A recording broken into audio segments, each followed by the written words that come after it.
6 o'clock, FedEx to Hollywood in one day, wrote them, recorded them, mixed them, mastered, and sent them off FedEx by 6 o'clock. Very cool. Very nice slide tone. Tough 2-chord progressions. Yeah. Thank you very much. Hi, I'm Jack Van Breen from Guitar Showcase, and we're here making music. Today I feel very honored to have an award-winning producer-engineer, Scott Goldberg from Gold Recordings. Thanks. I'm embarrassed to talk now. to us about recording techniques. Yes. Today we're going to focus on guitar techniques. We also have Mark Zalantino from Guitar Showcase, a pro audio manager. I know I'm close. It was very close. I'm a white guy. What can I say? Zalatimo. Zalatimo, who's going to be helping us with mixing and making sure you get the best representation. But Scott, tell me a little bit about that opening piece we just talked over. That opening piece, as I alluded to at the beginning, was these rush jobs where we had a drummer come in and do a drum track with me playing a guitar track, so he had something to lock to, because you can't just piece it together. Everybody wants to come in, record the guitar track first, do a click. If I record it to a click, everything's going to lock. It doesn't work that way. They forget the beat's this big. It's not this big. Yeah. So on this case, it's a blues song. The beat's going to be back here, on the snare especially. The rest of the beat, tick, tick, tick. So we started with that. I happen to use an amp simulator. I use Amp Farm. If I were to have mic'd it, it would sound almost exactly like a boogie with an SM57 slapped right up to the grill to it. And we'll show that in a minute. Yeah.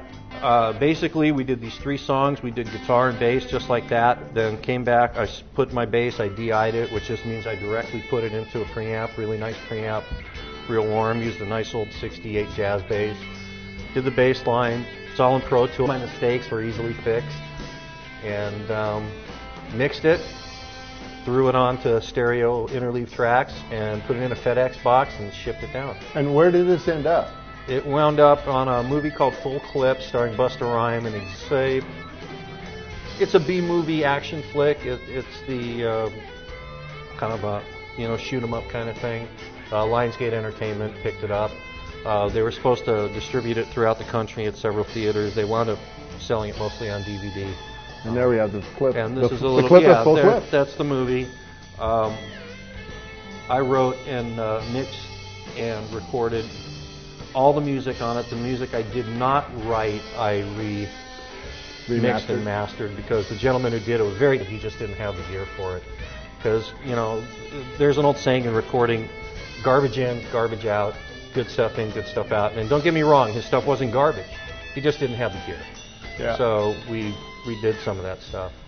So you hear the slide, again, that's amp form. That's not a real mic tone, but it sure does a heck of a job. Yep. And when you want to cut through a mix, especially, that's a real good way to go. And I was the last person to want to use something like amp form. You know me, I'm a tube guy from way back. Yep. I've been using boogies. Well, you're helping me out. one of their artists, are you not? A long time ago, they were nice enough to help me out. Yeah, when I could actually stand up and play all the time. Yeah. Very good. Yeah. Well, let's do a little bit demonstration on some of these techniques that you would normally use if you weren't under the gun. Yeah, matter of fact, I brought another little toy just to show people what you can do if you're using Amp Farm. And we'll talk about this later. This is called a reamp box. And just real quickly, basically what this allows you to do, we'll do some miking right here. But this is a great thing. I think the gentleman's name is John Columberti. I'm probably mispronouncing your name, John. I'm sorry, but he's the mastering engineer at Record Plant. John Cunaberti. Cunaberti, thank you. Mm-hmm. John is a genius. He's done, obviously, Rumors, Fleetwood Mac, all the big stuff at the Record Plant. This is an impedance matcher. It's not a direct box. It allows you to take a direct signal into Pro Tools or any other DAE engine that you've got, digital audio engine, for those of you who haven't heard that term before. Take the dry signal from your guitar, you put amp form on it so that you hear something that you really like and makes you play real well. Take an output, plug it in right there, output from your system, plug that little cable right into the guitar amp, and it plays it back through the guitar amp, which allows you to mic the amp, change the settings. Give you a zillion different guitar tones. So you could try it through your Mesa, you could try it through your Fender, you could try it through the Marshall, you could put it out in a fire escape like Pat Benatar's husband did that time. Been there, done that. Yeah. So, and you're not original track. No, never. And that's why they devised it. Joe Satriani had all this stuff that was recorded really badly, and they had to clean it up.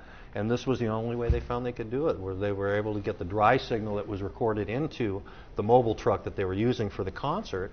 And with this, it's not a reverse direct box. He'll kill me if I call it that. It's an impedance matching device, and it matches the impedance that goes back into the input of the amp and allows you to play that signal right back out. And then, like you said, we can mic it with any assortment of mics. We've got we're going to try out. We'll listen to the difference in how they sound. And you can either mix them, which a lot of guys do. You can be ZZ Top, have a wall of Marshalls, or a room full. And you can even put a condenser mic out in the middle. There's just a zillion things you can do. Well, let's show some of those things. Let's start with industry standard. Yeah, our good old SM57. And these microphones are set up how? Are they? What kind of axis is this? Generally, this one's set kind of off axis right now. Generally, if you want a nice tight sound, you would set it right here. As Jack and I were talking about before the show, if you were to ask me one question about what's the best microphone that you're going to use your ears, because it doesn't really matter what kind of mic you're using, bottom line. Used SM57s for great guitar mics, and they're not really the best guitar mic in general.